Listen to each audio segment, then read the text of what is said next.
Welcome back to Ranjit Sona YouTube channel.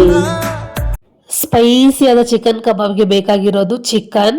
ಈಗ ಒಂದು mixie ಜಾರ್ಗೆ ಹಸಿಮೆಣಸಿನಕಾಯಿ, ಶುಂಠಿ, ಬೆಳ್ಳುಳ್ಳಿ ಇದನ್ನ ಫೈನ್ ಪೇಸ್ಟ್ ಮಾಡ್ಕೊಂಡು ಇಟ್ಕೊಳ್ಳೋಣ. ಈಗ ಒಂದು ಬೌಲ್ಗೆ ತೊಳೆದಿರೋ ಅಂತ ಚಿಕನ್ ಹಾಕೊಳ್ಳೋಣ. ಉಪ್ಪು, ಅರಿಶಿನ, ನಾವು ಆಗಲೇ ಪೇಸ್ಟ್ ಮಾಡ್ಕೊಂಡಿರೋ ಅಂತ ಮಸಾಲೆ, ಕಬಾಬ್ ಪೌಡರ್, ಹಾಗೆ ಕಸ್ತೂರಿ ಮೇಥಿ, ಒಂದು ಮೊಟ್ಟೆ ಒಡೆದಾಕೋಬೇಕು. ಹಾಗೆ ಸ್ವಲ್ಪ ನಿಂಬೆಹಣ್ಣು, ಫೈನಾಗಿ ಚಾಪ್ ಮಾಡ್ಕೊಂಡಿರೋ ಕರಿಬೇವು, ಇಷ್ಟು ನಾವು ಚೆನ್ನಾಗಿ ಮಿಕ್ಸ್ ಮಾಡಬೇಕು.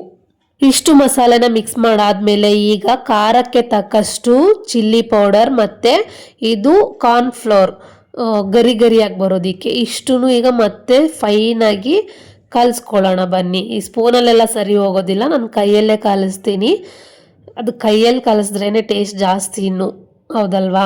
ಬನ್ನಿ, ಚೆನ್ನಾಗಿ ಕಲಿಸ್ಬಿಟ್ಟು ಅದಾದಮೇಲೆ ಇದನ್ನು ನಾವು ಒಂದು ಹಾಫ್ ಆನ್ ಅವರ್ ಆದ್ರೂ ನೆನೆಯೋದಕ್ಕೆ ಬಿಡಬೇಕು. ಚಿಕನ್ ಕಬಾಬು ಎಷ್ಟು ನೆನೆಯುತ್ತೋ ಅಷ್ಟು ಚೆನ್ನಾಗಿರುತ್ತೆ.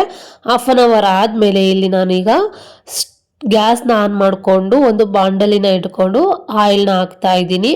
ಆಯಿಲ್ ಕಾದಾದ್ಮೇಲೆ ಒಂದೊಂದೇ ಕಬಾಬ್ ಪೀಸ್ನ ಎಣ್ಣೆ ಒಳಗಡೆ ಡಿಪ್ ಮಾಡಬೇಕು, ಚೆನ್ನಾಗಿ ರೋಸ್ಟ್ ಮಾಡಬೇಕು. ಅದಾದಮೇಲೆ ಸ್ವಲ್ಪ ಕರಿಬೇವು ನೋಡಿ ಈ ರೀತಿ ಇರಬೇಕು, ಕರಿಬೇವು ಫ್ರೆಶ್ ಆಗಿರಬೇಕು. ಅದನ್ನು ಹಾಕಿ ಚೆನ್ನಾಗಿ ಮತ್ತೆ ಬೇಯೋವರೆಗೂ ಬಿಡಬೇಕು. ಇದೇ ಮೇನು. ಆ ಕರಿಬೇವು ಅದು ಎಣ್ಣೆಲಿ ಫ್ರೈ ಆಗಿರುತ್ತೆ ಅಲ್ವಾ, ಆ ಫ್ಲೇವರು. ಅದಾದಮೇಲೆ ಆ ಕಬಾಬ್ ಹಾಕಿರೋ ಮಸಾಲೆ ಎಲ್ಲ ಸಖತ್ ಟೇಸ್ಟ್ ಕೊಡುತ್ತೆ. ನಾನಂತರೂ ಇದೇ ಥರ ಮಾಡೋದು. ನೀವು ಒಂದು ಟೈಮ್ ಮನೇಲಿ ಮಾಡ್ಕೊಂಡು ತಿನ್ನಿ, ತುಂಬ ಅಂದರೆ ತುಂಬ ಟೇಸ್ಟಿಯಾಗಿರುತ್ತೆ. ಇಲ್ಲಿ ನೋಡಿ, ನಮ್ಮ ಕಬಾಬ್ ರೆಡಿ ಆಗೇ ಬಿಡ್ತು. ಜಸ್ಟ್ ಒಂದು 10 ಮಿನಿಟ್ಸಲ್ಲಿ ಮಾಡ್ಕೋಬೋದು. ಎಲ್ಲ ರೆಡಿ ಮಾಡಿ ಇಟ್ಕೊಂಡ್ರೆ ಟೇಸ್ಟಿಯಾದ ಚಿಕನ್ ಕಬಾಬ್ ರೆಡಿಯಾಗಿದೆ.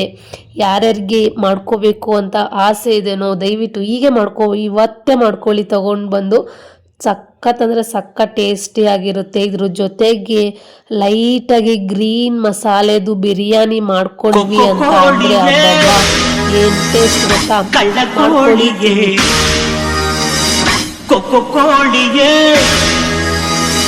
ಘಾಟಿ ಕೋಳಿಗೆ